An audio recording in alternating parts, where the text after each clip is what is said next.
Friends, welcome to Bengal food diaries channel. আজ আমি আপনাদের জন্য নিয়ে এসেছি বরিশালের স্পেশাল মাছ পাতুরি রেসিপি। গরম গরম ভাতের সাথে এমন মাছ পাতুরি থাকলে সত্যি আর কিছু লাগে না।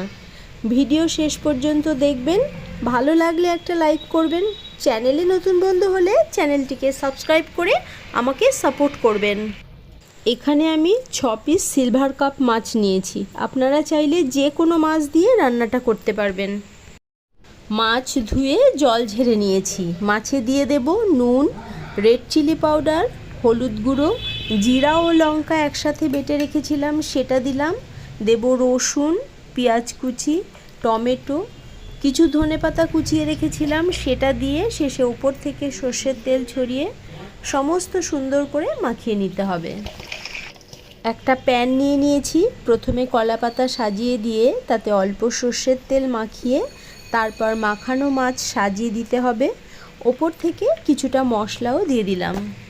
অবশিষ্ট যে মশলা তার মধ্যে কুচানো আলু দিয়ে আবার প্রয়োজন মতো নুন, হলুদ, রেড চিলি পাউডার সাথে অল্প সর্ষের তেল দিয়ে আবারও মাখিয়ে নিয়ে তারপর মাছের সাইডে সাজিয়ে দিতে হবে। এখন গ্যাসের ফ্লেম লো টু মিডিয়ামে রেখে প্যান ওভেনে বসিয়ে 20 থেকে 25 মিনিট অপেক্ষা করতে হবে। সাইড হয়ে গেলে এইভাবে থালায় নামিয়ে নেব।